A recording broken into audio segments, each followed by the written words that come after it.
Hey boys, I thought I'd put together a video highlighting where we can definitely improve in possession on attack. Please don't take any of it personally if you're used in footage. I haven't nitpicked on any individual ball handling errors because that's just being human. Instead, these are examples collected from 3 or 4 games, so they're all examples of trends regarding decisions we all make. Although, I'm sorry Van, heaps of the examples are you because you're so busy, you get on the ball a lot. So there's about 3 or 4 examples where you're close to the camera so we don't look like little ants. And this video is mostly about how we link up with strikers, and you do that a lot too. And I think if we just see it clearly on video, then we can fix it easily because we'll really understand it well. And we will kill teams going forward, I think, if we think this way and do these things. So we're about to receive the ball on the right hand side. Look in the red area. Can I get it in behind the defence? Can I hit feet? Before you get the ball, this is how you think. That's why they say your head should be on a swivel. It's forward, it's central, direct. It's where the goal is. It's route 1. You look there first. You can always go wide later because that's where oppositions are actually trying to direct everyone. Okay, ball's coming to your feet, uncontested. Don't even need to look at the ball. Have another glance forward, head on a swivel. What's happening forward? There's a big space. Someone can get it facing the goal. Draw the last man. Here, have a look at all your options now. Okay, these are the options that might have attracted you from left to right. I'm a bit wide. That's me on the left. Brandon's in the middle, and Harry's on the right, up top. Abinash can get it to his feet and draw the last man. That's a good ball. Or you can drill it at Abinash. Calling Brandon's name, Abinash will know it's not for him because of the pace of it. Or over the top of the last man. Slide rule pass to Harry. He might even roll that last man and make it to the byline and cut it back, or have a shot himself. All these central options need exploring before you get the ball and after your first touch. Against a great team, that might be your only time to exploit poor marking in the whole game. Varn's always got an eager eye forward, and there's almost a goal there. So I'm not saying going wide is bad. I'm just saying first priority is where the goal is. Look forward. Can we go there? Because it's a top priority for teams to cover that central area, we have to watch like a hawk for when they're not, so it keeps them honest, and then we have extra space out wide. Here's an example of Rassam looking early and finding something, and the opposition thinks, shit, they can do that. Here's Caleb, same thing. Perfectly measured ball over the man, and suddenly we've got a chance at goal. Seems like it's from nothing, but if we threaten to do that, it pushes the opposition back further. Defenders have to clear their lines, their midfielders have to support them to pick up the crumbs, and our backs and midfielders end up with more time on the ball because they're all sitting back, worried about how we knock it forward and threaten forward.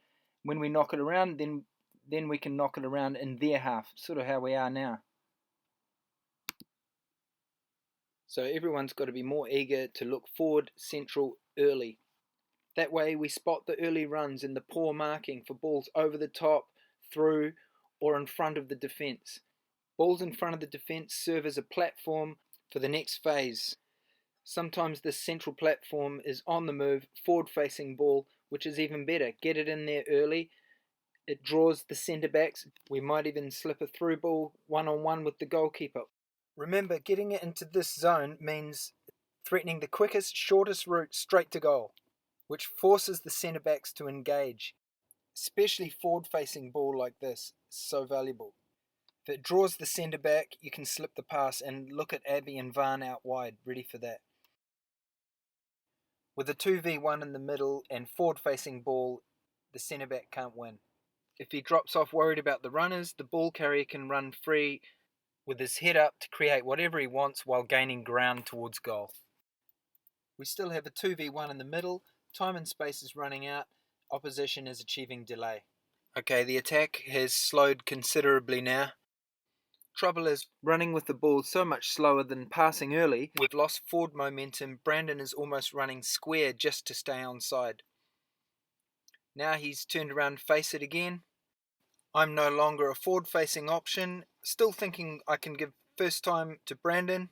But his run will now be a standing start from a wider position and a foot race with a defender who now has a head start recovering position instead of clear cut through on goal from a central position, which is a quicker route.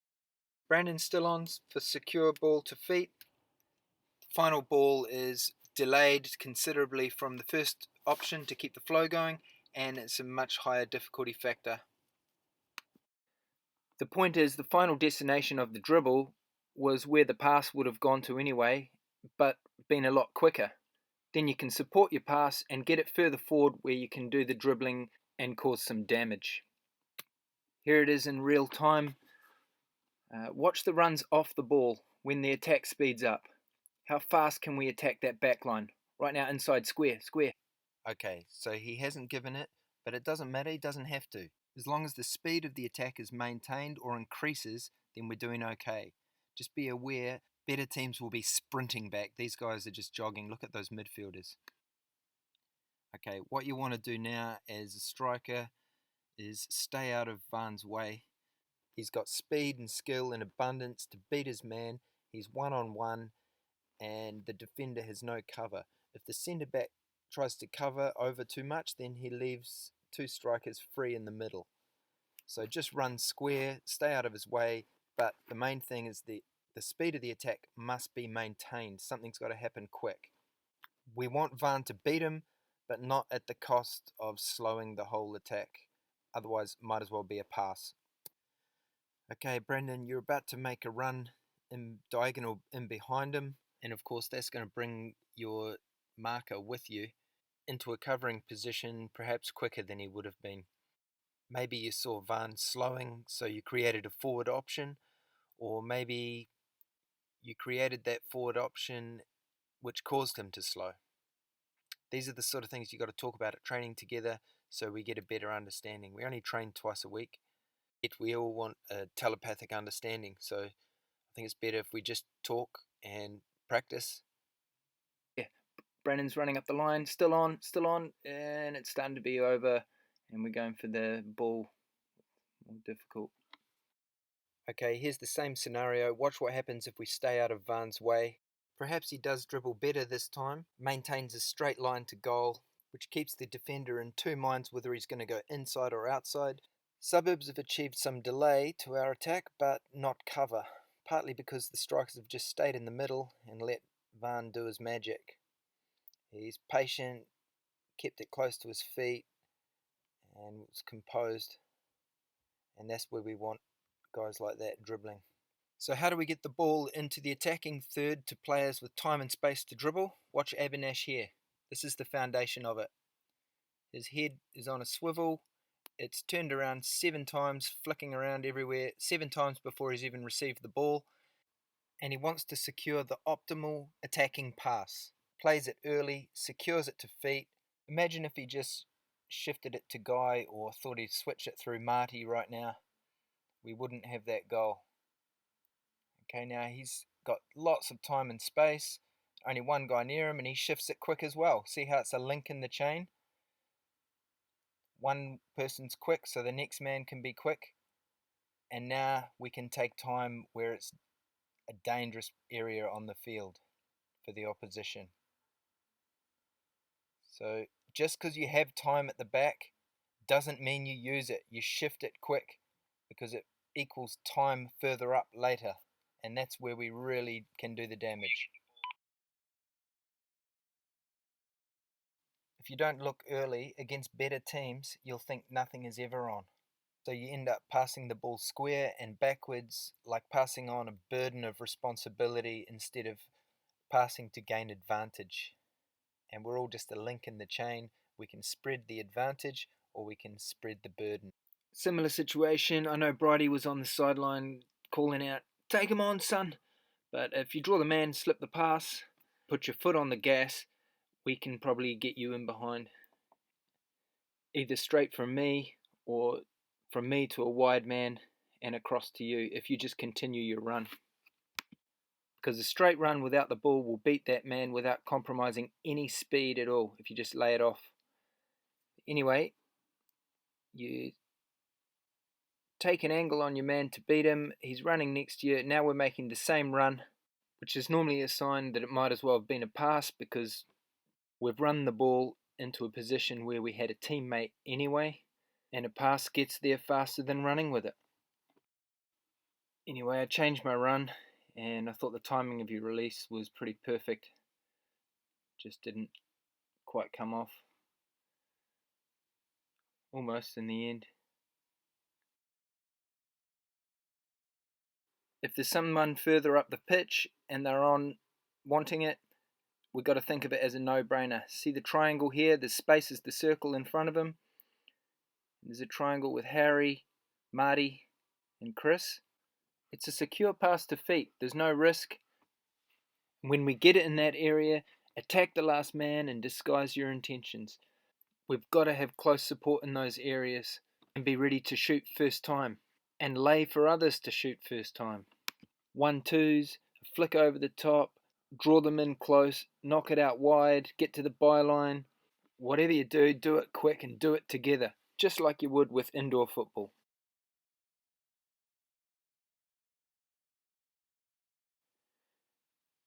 Chris is stopping his run now, not sure why. These are the communication breakdowns teammates must discuss at training. Coaches can't really help you understand each other's movement and preferences as much as you can yourself just chatting with each other during training, before training, after training, and rehearse it. Talk, work things out like that. Here's another scenario, same thing, ball to feet, facing forward, got the space in front, things can happen, but we've gone over the top. So one-on-one at the back, Brendan in support. Good things come from getting it to feet in their central zone. Here it is here. We can sneak it inside and secure it to feet. See if we can secure attacking balls to that platform. Attacking doesn't always have to involve such risk. Now here's all the right stuff. Getting it into that zone. Here's Van.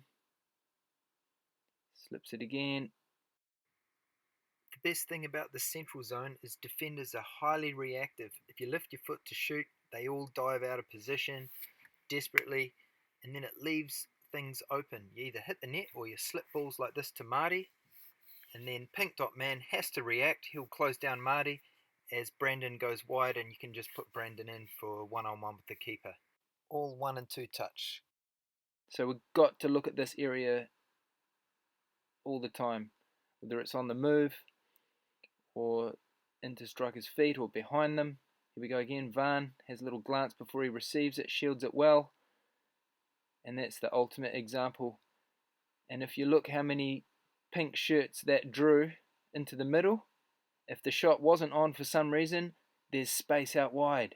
We can really exploit if we're not just standing and watching. Here we go, using the middleman as a pivot again. He's got his arms out. He's thinking, yeah, give it to me. He's got heaps of space around him. Loads of space to go forward. We can get rid of those 2 men with the penetrating ball. We can go into the promised land, but instead we've gone back and made them look good. So what have we gained by going back? You might say, oh, well, we're trying to waste time. Maybe we're a goal up. But if you don't take forward opportunities when they're given to you, all the knocking around the back, changing angles becomes an empty threat, and you invite them at you with confidence. Opposition start gathering in numbers and directing you certain ways. Better to get it forward and play keep ball in their half. So we go back to the goalkeeper. Goffey says, yeah, knock it out wide again. But we don't for some reason. And Chris does pretty well to come out of trouble there. And now we can get it wide, but we don't. We go back to Goffey, and then Goffey's finally like, got to get it forward. Goes out for a throw-in. This one here, have a shot, mate. Keeper's off his line. I'd forgive anyone for putting it out for a throw-in if they're trying to shoot there because the keeper's off his line. Otherwise, into my feet. I'm having a look behind me thinking, where's the keeper? If I got it right now.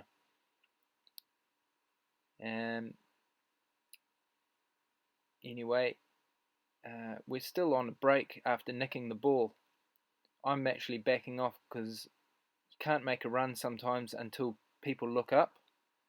the look triggers the run, so I've backed off. See if he can, but he's outnumbered, he needs close support. Here it is again, here's what actually happened in normal play. That would be awesome, straight in the net, mate. I'd forgive it. Forgive a miss kick there. Here's the old swing the left foot. This is a good play into that target area again. First touch back, peels and gets it. Now you've got to look in the middle to know what's going on. Too long running without looking, and the cross might have been on first time. Remember, the glance up just now triggers the change of pace or direction of the run in the middle to lose the marker. Because what's the point of a clever run if it's not seen by the guy crossing it? Finally, glancing up also helps sell a dummy, making it far more believable you're going to actually give it to someone. Anyway, you step over it here, you do glance up there, and I start backpedaling immediately, and you spot it, and another foot higher, and it would have been a good cross. Good effort, mate. Remember, these are examples for everyone. It's not personal. Here's the good stuff again. Whipping in crosses with urgency. Brandon's there to finish. It's my turn to supply. Early ball, as early as you can. Probably could have knocked it a bit harder, given him more time, but just giving it when you see it. Early ball. Could have tried to beat a man or something silly, but he just saw it and gave it. Oh yeah, and just for you, Brennan, here's your Rabono, mate. Here's me there. And here's your Rabono. Okay. Oh, 2v1s, boys. I don't think we realise how valuable they are, because you can just do this all day. You can just give it back to Varn again until they bring 2 men to meet your 2 men. Then you can do that all day. And if they do bring 2 men, then there must be space behind them. And that's when we go knock it past them, put them out of the game. Anyway, to summarise, early forward central vision, wide will be easy. Create 2v1s everywhere. See if we can get forward facing ball up top as soon as possible. And pass quickly where we have lots of time at the back equals having more time up front and space to get creative.